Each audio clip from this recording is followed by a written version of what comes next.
المسلمين وإذا رب رسالة الأولى من شان الأرضين وربها برها وبرها سوسا صاحب هذا الهالة إمام هذا برحمة محمد الله رسول الله كل مشان محمد يومه إذا رب رسالة الأولى من شان الأرضين وربها برها وبرها ثم إلى رسول صاحب المنظومة الإمام عبد الله الحبيب محمد بن حسين بعده والحبيب إسماعيل بن عبد الله بن يحيى إلى أرواح كبسالة من الله يحب البلد الكلمة والرسل وكل من إن الله يغفر لهم ويسكن برحمته إن الله إن شاء الله إنما يعيد عليهم بركاتهم وأسرارهم وأنوارهم وعلومهم وكراماتهم وباطلهم في الدين والآخرة جمعنا كل خير إن شاء الله نعمكم المسلمين إلى حضرة النبي الفاتحة. الرحمن الرحيم إياك نعبد وإياك نستعين اهدنا الصراط المستقيم صراط الذين أنعمت عليهم غير المغضوب عليهم ولا الضالين. إن الله وملائكته يصلون على النبي يا أيها الذين آمنوا صلوا عليه وسلموا تسليما. اللهم صل وسلم وبارك عليه وعلى آله.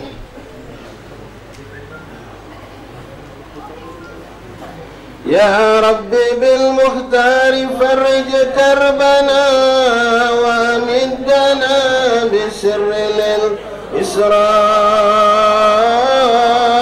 للإسراء يا ليلة المعراج والإسراء كم عبرة فيك وكم ذكرى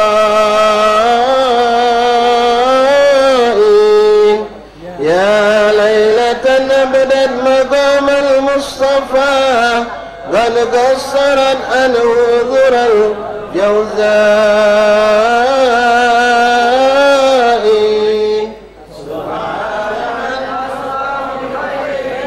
به وحبيبه في ليلة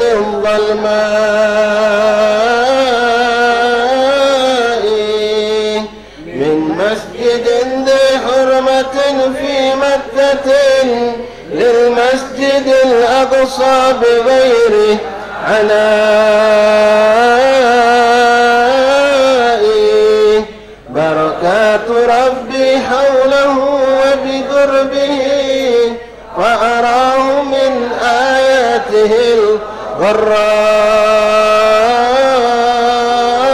الغراء ركب البراق وآخذ بركابه جبريل يحرسه من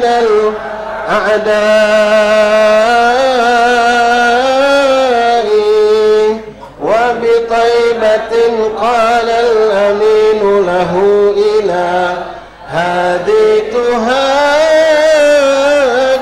موطن الآباء صلي لربك ركعتين فمن هنا أيضا تفارق موضع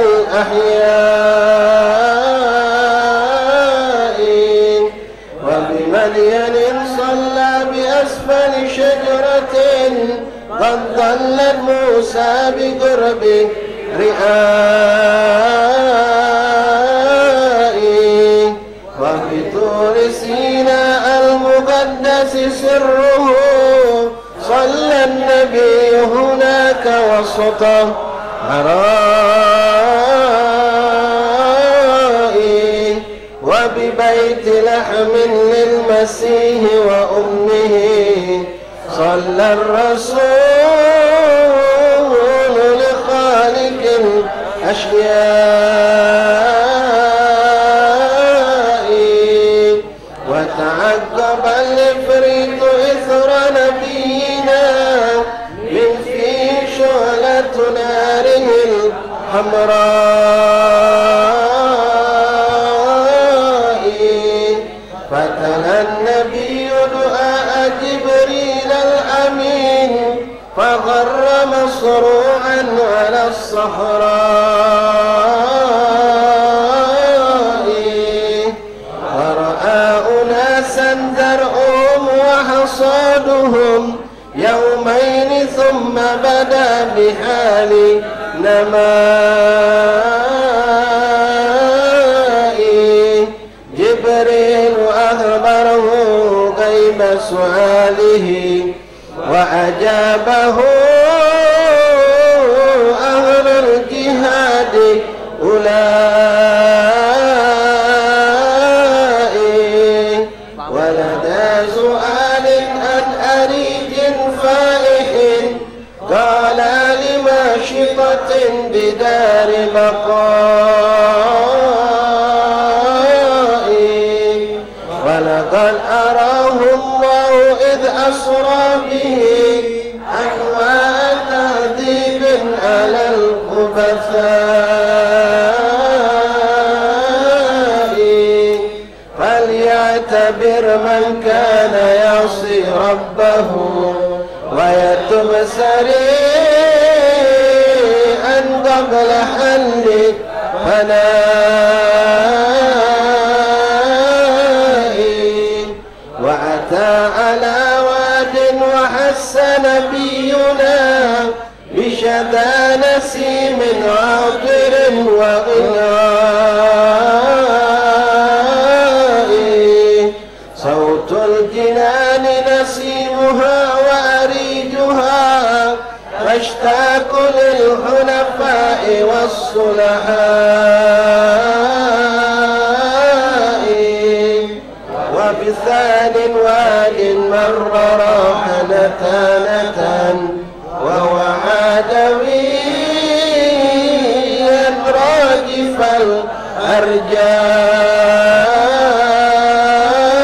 الأرجاء صوت لنيران تتوق لأهلها من كان لله من الأعداء من فتنة الدجال يا صاح استعذ ولقد رآه بعينه الأوراء وهناك أملاك رآهم يحملون عمود إسلام عظيم ضياء وبأرض سام يؤمرون بوضعه والشام قد صارت إلى الخلفاء ودعاه للتهويد والتنصير صوتا ما استجاب له بكل إباء وبدا له الدنيا بصورة وعدة حسنا لم تحظى برد دعائي وبمرة أخرى لقد ظهرت له مثل العجوز دنت لوقت فنائي وتعرض الشيخ اللئيم له يناديه هلم بعد إحذائي يا رب بالمختار فرج كربنا وأمدنا بسر للإسراء يا رب بالمختار فرج كربنا وأمدنا بسر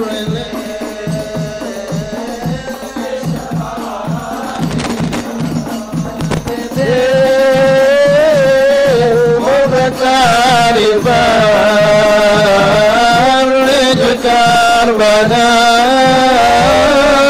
وأميتنا بسر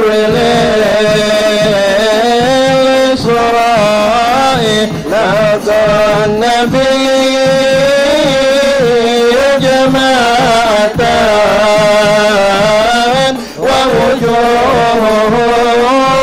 ووجوههم تحت مصابيها هدى وسناء فهم الخليل وموسى عيسى بادروا بتحية للمصطفى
وببيت مقدسها بواديها له كشفت جهنم وأرواح لسقاء يا رب بالمختار فرج كربنا وأمتنا بسر الإسراء ترمي كميس للقصر كل سرارة بالله أعوذنا من لظان وبلاء وإلى المدينة من يمانية بها دخل النبي مواجها أبوائي يا رب بالمختار فرج كربنا وأمتنا بسر الإسراء نور على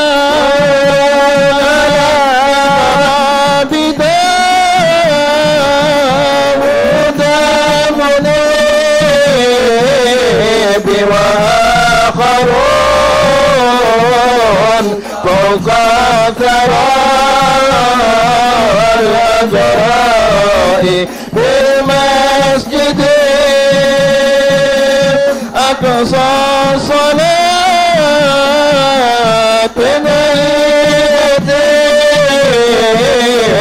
صلى وجبريل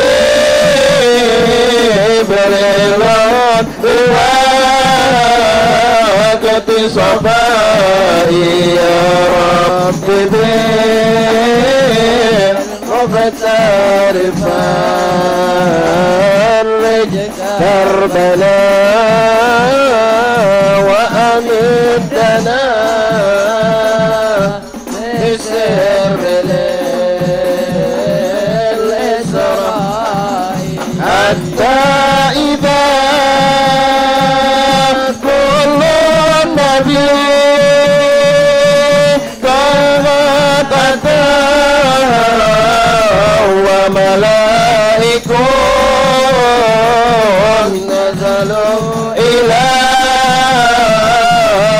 نهائي جبريل أذن لصلاة وقامها وختر رضاها يا أم أولئي يا رب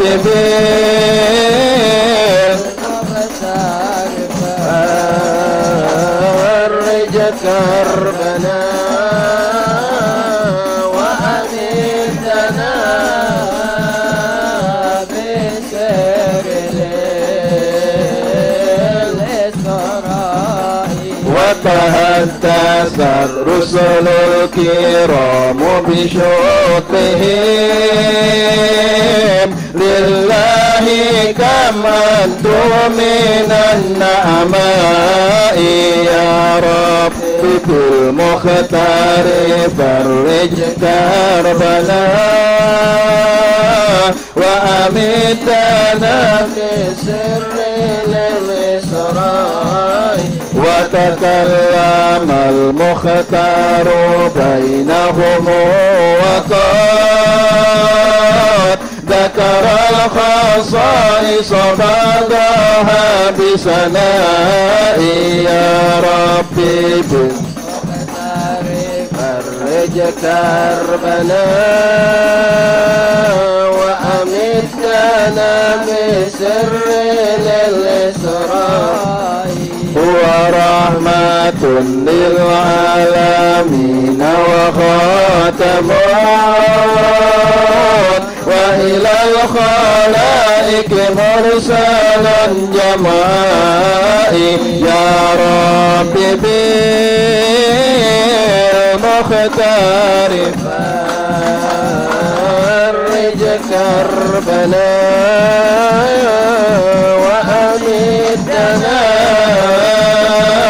بسر الإسراء يا ربي بالمختار فرج كربنا وأمدنا بسر الإسراء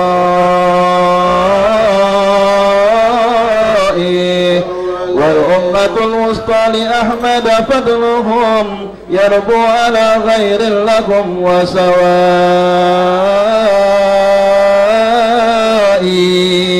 وكتابه الفرقان تبيان لما قد كان من شيء من الأشياء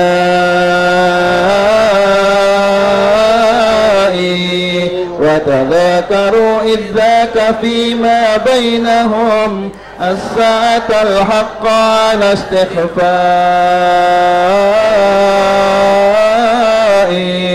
سكتوا ولكن المسيح أبان عن بعد لأسرة لها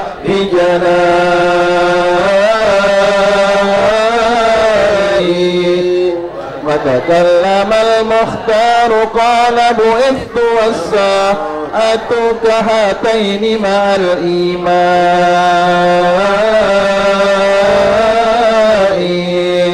فداهنا من أسل ومن لبن له مما به من عطشة وظماء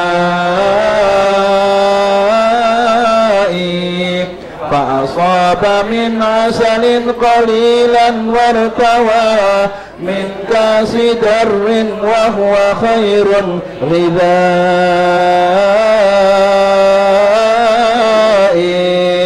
وأتي بمعراج ليرقى صائدا نحو السماء بهمة قساء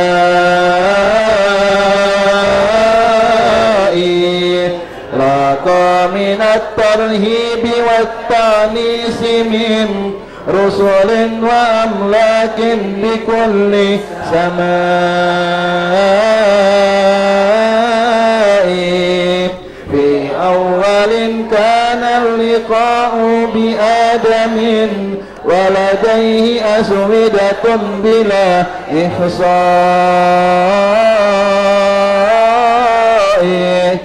ورأى الخليل بسابئ أو صابئ ساري غراس الجنة الغناء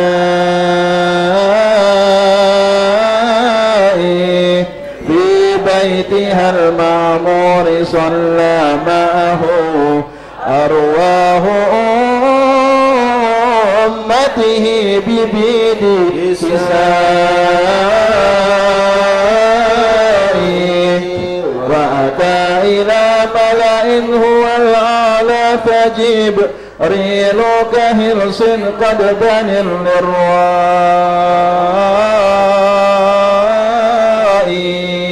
وعلى لسدرة منتهى العظمى التي عن الأوصاف للبلغاء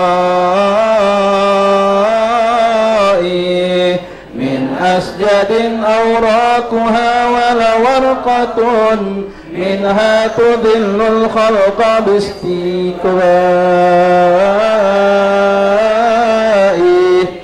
أمثال غربان الإله ملائك لم يسأموا تسبيح الصبح مساء تأويلها أرواح أمة أحمد ماتوا على الإسلام في الصعداء من أصلها تنساب 4 أنهر نهر لخمر ثم نهر الماء وبثالث لبن يسوغ لشارب وبرابع حسن زهى بصفاء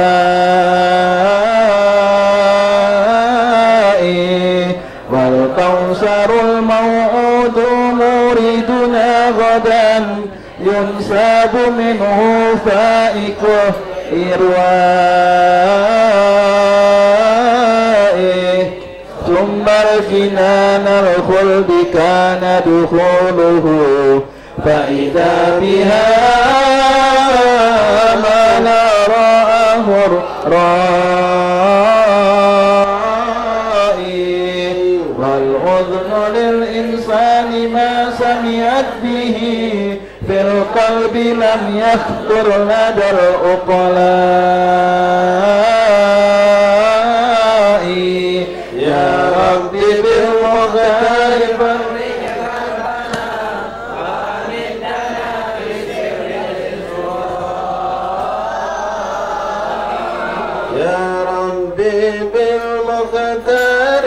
فرج كربنا وهمدنا بسر للإسراء يا ربي بالمختار فرج كربنا وهمدنا بسر للإسراء بيوتها من لؤلؤ وترابها مسك يؤثر أبعد الأنواع وتفتحت أبواب نيران له فبداها زنها تحية جاهي يا ربي بالمختار فرج كربنا وأميتنا بسر للإسراء لن يبتسم قط بطول حياتي وأبصر بلًا على السجناء المستوى رقي النبي وقد صغى لصرف أقلام بكل قضاء يا ربي في المختار فرج كربنا وأميتنا بسر الإسراء وهنا أجل حوادث المعراج إذ نال فليس للنظراء جبريل قال مقامي حتى هاهنا ثم أرقى في أمن من الأسواء يا ربي بالمختار فرج كربنا وأميتنا بسر الإسراء وبوجب أنوار الجلال يحوطهم أجعل لحظات الألطف اللطفاء كدنا الحبيب كقاضيك سيني وخار إلى سجود بذلة ورجاء يا ربي بالمختار فرج كربنا وأميتنا بسر الإسراء ورأى الإله خيالها من نعمة خاصة بسر للإسراء سلطة واشفى لنا رد شفاعة معنا الخطاب بالسيد الشفاء يا ربي بالمختار فرج كربنا وأميتنا بسر الإسراء يا ربي قد أعطيت رسلك رفعة وخصائصا من أعظم النعماء يا ربي بالمختار فرج كربنا وأميتنا بسر الإسراء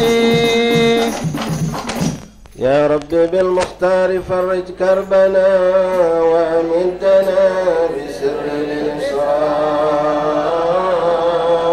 الإسراء وهب الحليل بخلة حصصته وأهل الكليم حصصته بنجائي ووهبت عيسى من عجائب حكمة وكتابه الإنجيل جل ثنائي وأتى جواب الحق جل جلاله خص الرسول بأعظم الآلاء جعل النبي حبيبه وصفيه وهباه 7 مثاني في السماء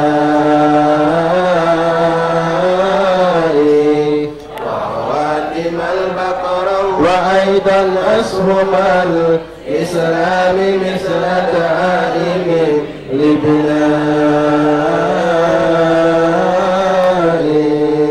وسط وأفضل أمة أمته شهداء على الناس بيوم قضاء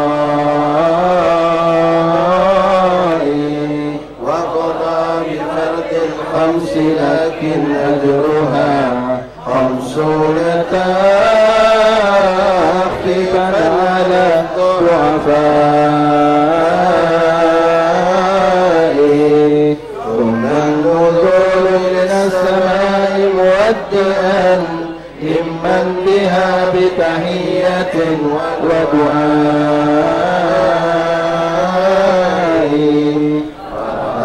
بأسفارها بقانا مظلما وقبيها أصوات لدى الإسراء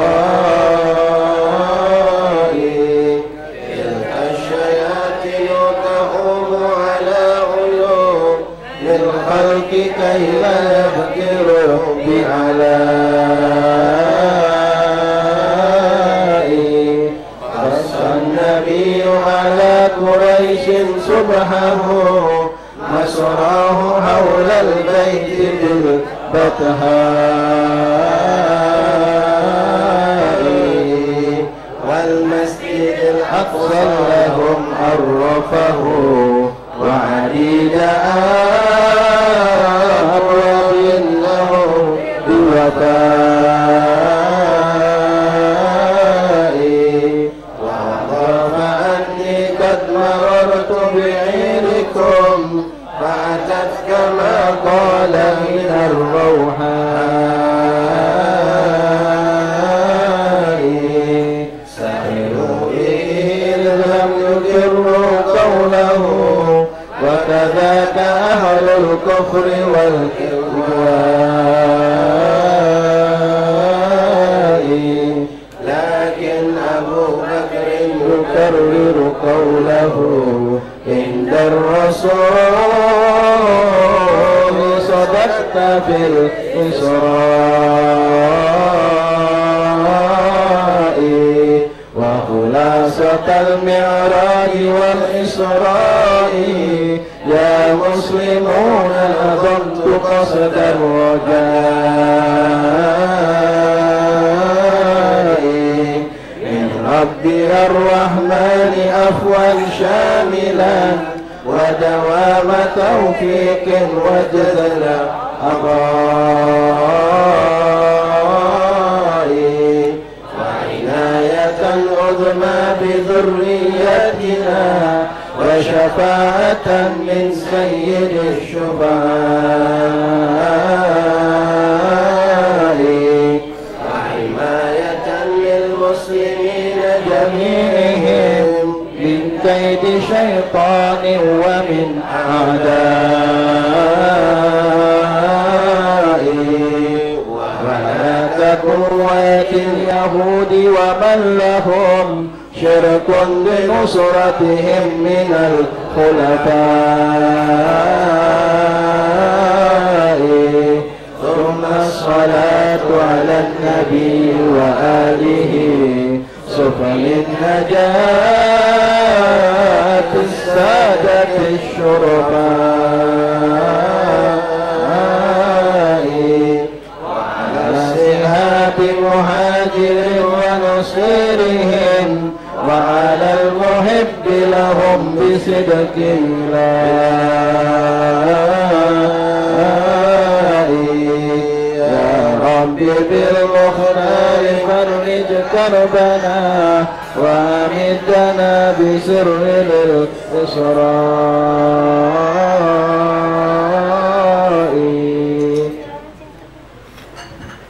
بسم الله الرحمن الرحيم.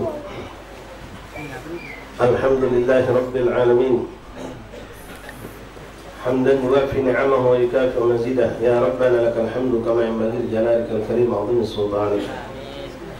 اللهم صل وسلم وبارك وكرم على سيدنا محمد صاحب التاج والمعراج والبراك والعلم ودافع البلاء والوباء والمرض والألم. جسمه طاهر مطهر معطر معظم منور، من اسمه مكتوب مرفوع موضوع على اللوح والقلم. شمس الضحى بدر الدجى نور الهدى مصباح الظلم. أبي القاسم سيد الكونين والشفيع الثقلين، أبي القاسم سيدنا ومولانا محمد سيد العرب والعجم، نبي الحرمين المحبوب عند رب المشرقين والمغربين. فيا أيها المشتاقون لنور جماله صلوا عليه وسلموا تسليما. اللهم صل وسلم وبارك عليه وعلى آله وصحبه وسلم تسليما. اللهم رب اشرح لي صدري ويسر لي أمري واحلل عقدة من لساني يفقهوا قولي. رب زدنا علما ويقينا وارزقنا فهما. سبحانك لا علم لنا إلا ما علمتنا إنك أنت العليم الحكيم. وتب علينا يا رب إنك أنت التواب الرحيم. اغفر لنا وارحمنا وأنت خير الراحمين فانصرنا على القوم الكافرين برحمتك يا أرحم الراحمين يا أرحم الراحمين يا أرحم الراحمين. وصلى الله على سيدنا محمد وآله وصحبه وسلم. الحمد لله رب العالمين.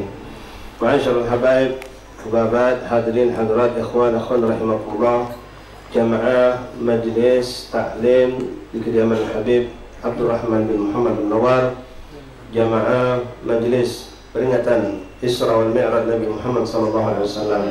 Assalamualaikum warahmatullahi wabarakatuh. Alhamdulillah, thumma alhamdulillah, thumma alhamdulillah, lakal hamdu ya rabbana, lakal hamdu ya karim. Syukur kita kepada Allah subhanahu wa ta'ala di hari ke-21 malam ke-22 daripada bulan Rajabul Asad, Rajab yang berberkah. Di rumah yang penuh berkah ini, di majlis yang kita cintai ini, Allah subhanahu wa ta'ala takdirkan kita berkumpul kembali, dipilih oleh Allah. Dan pada kesempatan ini kita jadikan majlis ini mengenang, mengagung, ikut mengagungkan apa yang diagungkan oleh Allah subhanahu wa ta'ala. Jadi kita mengerakan peringatan daripada Isra, mengenang dari peristiwa yang besar yang agung, Isra wal Mi'raj Nabi Muhammad sallallahu alaihi wasallam. Ikhwan rahimakumullah, hafizakumullah, faqakumullah. Peristiwa yang sangat agung, yang sangat mulia. Sepakat ulama mengatakan kalau ditanya tentang hari atau malam apa yang paling agung buat umat Rasulullah sallallahu alaihi wasallam, maka ulama sepakat mengatakan hari atau malam di mana di situ dilahirkan beliau baginda Rasulullah. Lalu kalau ditanyakan hari dan malam apa yang paling agung untuk beliau Rasulullah sallallahu alaihi wasallam, kalau tadi untuk umat Rasulullah, sekarang untuk Rasulullah sallallahu alaihi wasallam, maka ulama sepakat bahwasanya hari yang termulia yang teragung untuk baginda Rasulullah sallallahu alaihi wasallam adalah malam yang mana beliau diisra dan mi'rajkan oleh Allah subhanahu wa ta'ala. Ma'asyiral ahbab rahimakumullah, berbicara tentang Isra Mi'raj cukuplah panjang. Walaupun perjalanan Isra Mi'raj itu sangat singkat, akan tetapi Allah subhanahu wa ta'ala dengan kekuasaannya, dengan keagungannya menjadikan ini pun bagian dari mukjizat Rasulullah. Rasulullah mengalami perjalanan yang cukup panjang dalam peristiwa tersebut yang sampai saat ini tidak mampu kita cerna dengan akal kita. Karena ikhwan rahimakumullah, peristiwa Isra wal Mi'raj ini bukanlah dialami Rasulullah dalam tidurnya, bukan dalam mimpinya, bukan pula sekedar ruhnya, tapi jasad dan ruhnya Rasulullah sallallahu alaihi wasallam yang mengalami peristiwa ini. Allah subhanahu wa ta'ala sendiri ikhwani yang maha agung, yang maha kuasa, yang berkuasa atas segala sesuatu yang telah memperjalankan Nabi. Beliau sendiri Allah memuji dirinya, mentakdiskan dirinya dengan mengatakan dalam surah Al-Isra di awalnya, itu dengan kalimat Subhanalladzi asra, maha suci zat yang telah menjalankan. Siapa yang ngomong? Allah. Yang diomongkan siapa? Allah.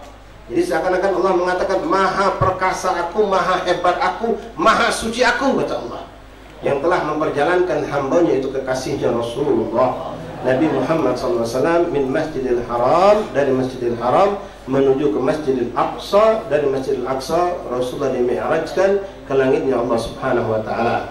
Secara singkat ya rahimahumullah, peristiwa Isra kita bisa dapatkan penjelasannya dari surah Al-Isra di awal surah. Adapun Mi'raj Rasulullah SAW kita bisa dapatkan di surah An-Najm. Di situ menjelaskan tentang peristiwa Mi'rajnya Nabi Muhammad SAW. Ikhwan rahimakumullah, begitu banyak yang Allah titipkan dalam peristiwa ini. Allah menjelaskan linuriyahu min ayatina, kami lakukan untuk Rasulullah, untuk Nabi Muhammad, melakukan perjalanan yang luar biasa ini untuk menunjukkan kepada Rasulullah. Dan kelak Rasul akan bercerita kepada kita, walaupun tidak semuanya mampu jelaskan Nabi dengan apa yang beliau dapatkan sepanjang dalam perjalanan Isra wal Mi'raj tersebut. Begitu banyak ayat-ayat tanda kebesaran Allah Subhanahu wa taala. Namun yang paling penting ikhwan yang kita niatkan dan wajib kita niatkan dalam menghadirkan daripada peristiwa menghadiri perayaan Isra Mi'raj Nabi Muhammad SAW, kita minta kepada Allah dengan apa yang diniatkan oleh para salaf, dengan niatkan apa yang diniatkan oleh Habib Muhammad bin Husain Ma'bud pengarang ini kita mengangkat sejarah Rasulullah Isra Mi'raj ini agar bertambah takdim dan cinta dan kagum kita kepada Rasulullah. Lewat peristiwa Isra Mi'raj ini, seorang mukmin muslim harus benar-benar paham dan tahu siapa makhluk Allah yang paling hebat di hadapan Allah. Dari semenjak Allah ciptakan alam semesta ini, ada di situ malaikat Allah, ada di situ para nabi-nabi dan rasul. Banyak makhluk Allah yang Allah cintai, tapi siapa yang paling Allah cintai? Siapa yang paling dekat sama Allah, yang paling dirindukan Allah, yang paling disempurnakan Allah keadaannya? Di sini lewat peristiwa ini kita ditunjukkan oleh Allah. Wallah ikhwani, di sinilah Allah tunjukkan makhluk yang paling Allah cintai, paling dekat sama Allah, paling dirindukan Allah, paling memiliki kedudukan paling tinggi di sisi Allah, Muhammad Rasulullah, Nabi kita Nabi Muhammad. Allah tunjukkan bukan cuma untuk umatnya, tapi kepada seluruh malaikat Allah, semua makhluk Allah, semua nabi dan rasul. Mereka akhirnya tahu, dan sebelum mereka sudah tahu, tapi di sini Allah tegaskan dengan peristiwa Isra Mi'raj bagaimana inilah pemimpin semua makhluk Allah, inilah pemimpin semua kekasih Allah, Rasulullah Nabi Muhammad SAW. Itu juga ikhwan rahimakumullah, dalam peristiwa Isra Rasulullah melakukan perjalanan dari Masjidil Haram ke Masjidil Aqsa. Antum boleh bayangkan, di Masjidil Aqsa itu sepakat ulama dari apa yang diceritakan oleh Rasulullah. Di situ semua nabi-nabi dan rasul, bahkan dipenuhi dengan jumlah malaikat yang tak terhingga, telah duduk lama menunggu kedatangan baginda Rasulullah. Di situ ada Nabi Allah Adam, ada Nabi Allah Nuh, ada Nabi Ibrahim, ada Nabi Musa, sampai terakhir Nabi Isa. Dan malaikat Allah pun kumpul dengan jumlah yang tak terhingga di situ. Mereka semua duduk menunggu kedatangan Rasulullah. Ketika Rasulullah datang dengan Jibril alaihissalam dengan mengendarai burak, begitu Rasulullah turun di Masjidil Aqsa, semua nabi dan rasul ini berdiri menyambut kedatangan Rasulullah. Dan membayangkan Nabi Yusuf dengan kekayaannya, dengan keagungannya, Nabi Sulaiman dengan segala mukjizat dan kerajaan yang hebat, Nabi Adam Abul Bashar, Nabi Nuh Abul Bashar Thani, Nabi Ibrahim dengan mukjizat yang hebat, Nabi Musa kalimullah, semuanya berdiri nyambut Rasulullah. Sallallahu alaihi Nabi.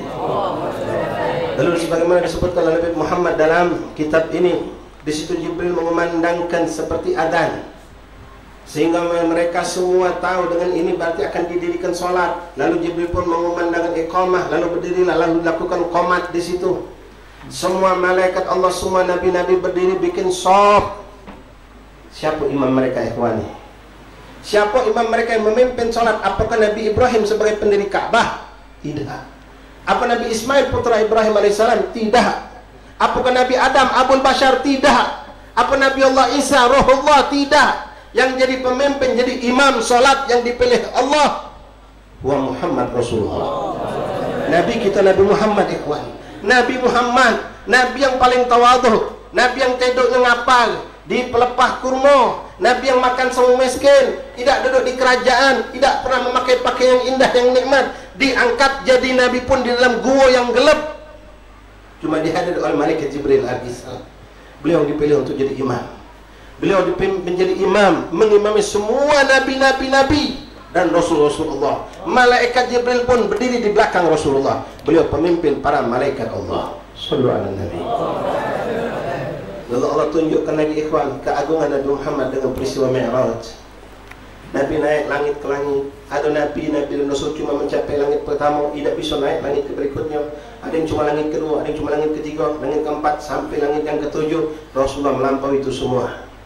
Sampai beliau lewat langit ketujuh, sampai singkat cerita sampai ke Sidratul Muntaha, sampai masuk ke tempat yang tidak ada satupun makhluk Allah yang pernah memasuki tempat tersebut. Di sini Allah pun menunjukkan kepada semua makhluk Allah, kalau tadi yang ada di bumi dan malaikat dan nabi dan rasul, malaikat Allah dan semua makhluk Allah yang ada di langit pun dipertontonkan Allah, ditunjukkan Allah, inilah makhluk yang paling hebat.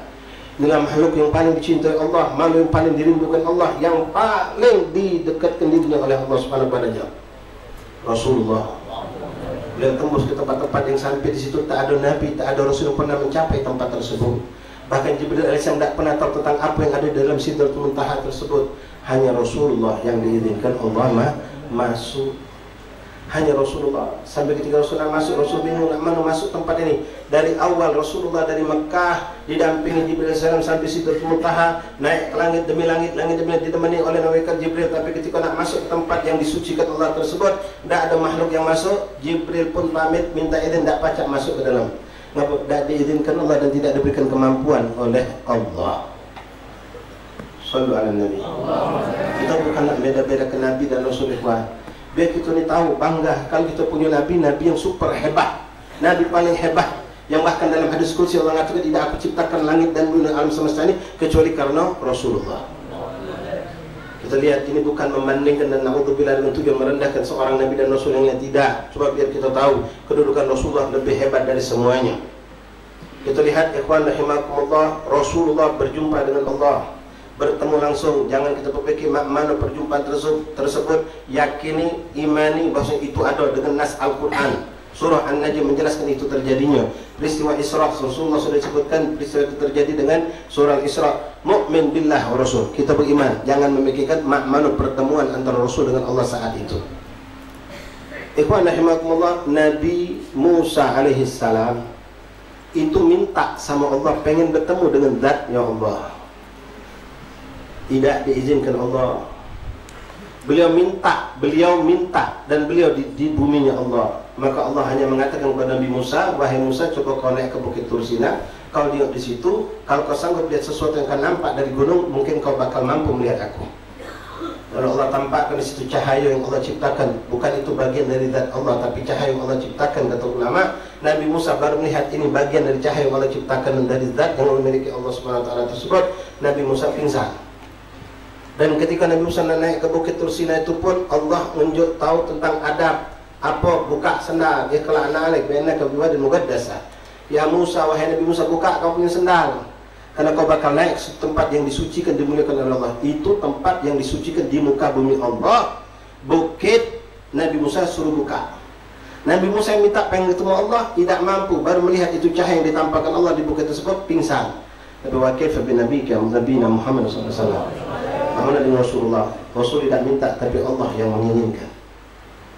Rasulullah makhtub ikhwan, beda wong makhtub dengan khatib. Wong yang lama sama yang dilama itu beda. Yang dilama itu lebih tinggi derajatnya, lebih mulia. Ini Allah yang menghendaki ingin berjumpa dengan kekasihnya Rasulullah. Dan Rasulullah diletakkan di tempat yang disucikan Allah, bukan yang ada di bumi, tapi di tempat di langit, bahkan di atasnya langitnya Allah Subhanahu wa ta'ala. Yang jangan ke Nabi dan Rasul, malaikat pun tidak pernah masuk ke tempat tersebut. Lalu ketika Rasulullah masuk ke tempat itu, makruh.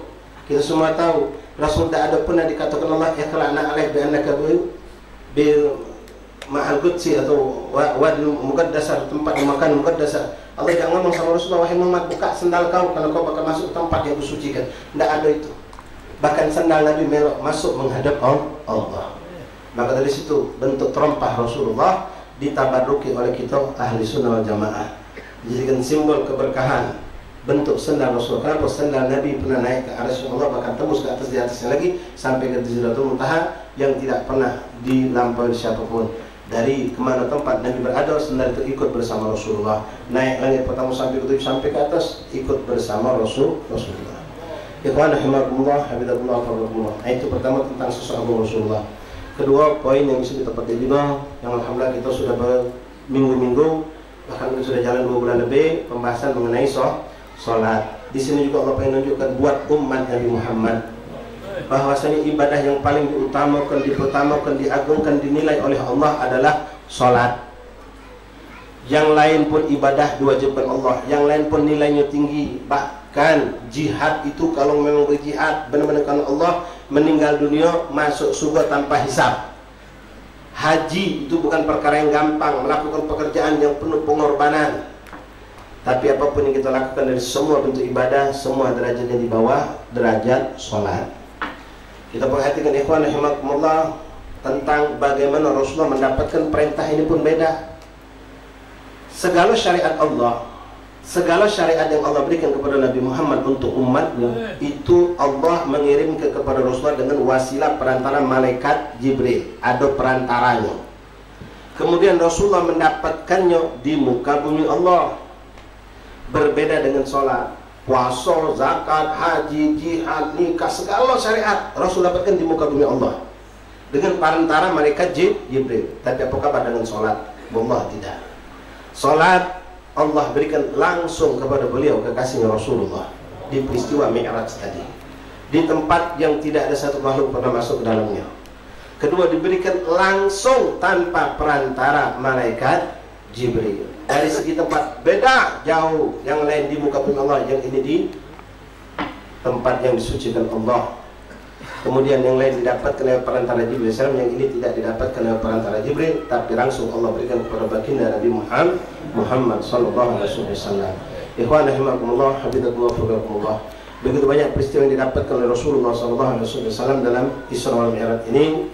Di antaranya adalah beliau ditunjukkan Allah tentang apa yang ada di surga dan apa yang ada di neraka yang sudah Allah siapkan untuk umat-umatnya. Di antara yang disaksikan Rasulullah SAW di neraka, kita cerita neraka bela, cerita surga kakek ngasoran masuk surga, cerita neraka lebih abdul. Ikhwan rahimakumullah, Rasulullah menyaksikan di antaranya ada di situ seorang laki-laki, betina sama bu. Ummahat ini kiasan memang laki-laki, tapi betina pun sama hukumnya. Yang di situ laki-laki ini tampan perawakannya bagus belagak, duduk manis. Lalu didatangkan oleh malaikat dua hidangan. Yang sebelah kanan hidangan makanan yang baik, yang lezat, yang indah, yang sempurna, bagus, lemak dimakan. Sementara sebelah kiri disuguhkan juga makanan berupa bangkai yang menjijikkan dengan segala bentuk kejorokannya. Diserahkan kepada orang laki-laki ini. Nabi Muhammad diminta Jibril untuk memperhatikan. Nabi Muhammad memperhatikan. Ketika itu orang ini digerakkan tangannya untuk mengambil salah satu dari makanan tersebut. Rasulullah terkejut, terperanjat, nengok orang ini ngembek yang kiri, bukan ngembek yang kanan. Yang kiri, yang bangkai, yang busuk, berulat, menjijikkan, justru diambil dan dimakannya. Dan dia pun tak pacak makan itu, muntah-muntah dia.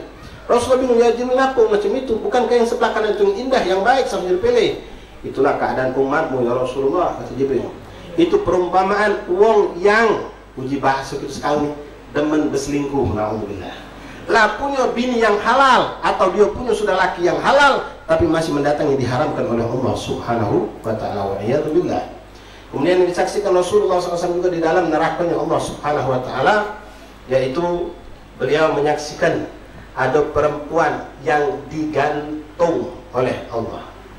Digantung bukan dengan tali, tapi dengan rambut nyerewet, digantungkan dan di bawahnya api yang membakar. Setelah terbakar terjerit-jerit hebat, jadi angus, sudah terlalap api, lalu disempurnakan Allah, dijadikan tubuh yang bagus lagi, dibakar lagi, seterusnya. Rasulullah bertanya, kenapa perempuan itu sampai diadab seperti itu? Kata Rasulullah, kata Jibril kepada Rasulullah, itulah gambaran umatmu perempuan yang tidak mau menutup aurat. Kemudian Rasulullah SAW pun didampakkan oleh Jibril AS, yaitu ada seorang tiga yang bawakan, karena mengingat waktu, ya, insyaallah nanti masih banyak majelis-majelis Isra Mi'raj, bakal kita dapatkan cerita-cerita lain. Rasulullah SAW menyaksikan ada seorang laki-laki, yang mana laki-laki ini Masya Allah parasnya bagus, cakep, ganteng. Ini juga bukan khusus orang Lanang, ini tamsilan, tapi untuk umat ini juga sama. Uang ini datang, dalam riwayat ada yang dia megang sebongkah batu besar, ada yang mengatakan dia tidak megang batu, tapi dia menghadap satu batu yang besar. Apa yang dilakukan? Dia benturkan kepalanya yang bagus, cantik, cakep tadi diciptakan Allah dengan batu yang sebesar ini sampai pecah. Dengan begitu kuat dia benturkan kepalanya dengan batu, pecah, memancaratkan darah yang begitu hebat, teriak dia kesakitan. Sampai dia terlemas, sampai dia terduduk, lalu disempurnakan Allah lagi. Tegak lagi dia, ngempaskan lagi untuk kedua kalinya dengan keadaan yang lebih parah dari yang pertama. Dibaguskan Allah lagi, diulang 3, 4, dah habis-habis. Siapa itu ya? Jibril. Rasul bertanya, itulah keadaan umatmu yang berat untuk sujud, yang berat untuk sholat. Jibril tak mengatakan tinggal ke sholat, berat. Sholat males, nak kelanggar males, nak jemaah males, sholat sunnah males. Apalagi kalau sudah tinggal ke sholat, na'udzubillah min dzalik. Masyaallah ahbab rahimakumullah, ayat banyak tanda-tanda yang kamu tampakkan dalam peristiwa tersebut. Kalau kita kupas dari peristiwa Mi'raj itu baik Isra Mi'raj panjang. Kalian selama ini kita dengar, apalagi majelis-majelis umum atau kita dengar dari kitab pelajaran kita dulu, kalau penjelasan tentang apa itu Isra Mi'raj cuma dijelaskan Isra adalah peristiwa perjalanan Nabi Muhammad dari Mekah menuju Masjidil Aqsa. Mi'raj adalah perjalanan Nabi Muhammad dari Masjidil Aqsa menuju ke Sidratul Muntaha. Titik, selesai. Tidak tahu cerita di situ. Nah, insya Allah majelis seperti kita bakal banyak dengar. Wallahi peristiwa dari Isra-nya Nabi dari Masjidil Mekah, Masjidil Haram disebut Mekah itu sampai ke Masjidil Aqsa, di situ banyak peristiwa yang dialami Rasulullah. Rasul menghampiri banyak tempat-tempat yang hebat. Begitupun ketika beliau naik ke langit Allah Subhanahu wa taala. Insyaallah taala hanya bermusyawarah walafiat, mudah-mudahan kita bisa menghadiri majelis-majelis berikutnya, baik yang ada dalam rangkaian yang kita susun ataupun di luar rangkaian. Ada majelis Mi'raj, hadir ikhwan rahimakumullah. Baik yang dibacakan kitab ini ataupun yang tidak dibacakan, insyaallah semuanya baik. Wallahi ikhwan, anda tanamkan cinta untuk dunia dan nanti sekalian pada Rasulullah. Isra Mi'raj ini sebenarnya tak jauh beda dengan Maulid. Kenapa? Yang kita angkat cerita siapa? Rasulullah, Nabi Muhammad, bahkan kehebatan Rasulullah di sini ditampakkan oleh Allah. Maulid, siapa yang kita buka cerita? Nabi Muhammad juga. Sama ikhwan rahimakumullah. Ya, jadi kita syiarkan, kita hidupkan ini, dan juga untuk menghidupkan kita bersalat berjamaah dan lepas. Wallahu a'lam bishawab. Mungkin saja yang bisa disampaikan. Mungkin panitia kalau ada snack sambil baca doa, ibu-ibu dibagikan. Ya, snacknya kalau memang nggak tahu apa dibukaannya. Ya, buat dia keinginan ini. Ya, biar ibu baca jalan duluan, nanti biar tidak berbenturan dengan laki-laki insya Allah Taala. Wallahu a'lam bishawab. Bismillahirrahmanirrahim. Alhamdulillahi rabbil alamin. Allahumma salli wa sallim ala sayyidina Muhammad wa ala ali sayyidina Muhammad. Ya Rabbana ta'arafna bi annana ta'arafna ta'arafna ta'arafna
minta maaf yang menerima bukunya atau kertas kuning tolong dikumpulkan lagi, buku atau kertas kuning ini dikumpulkan lagi.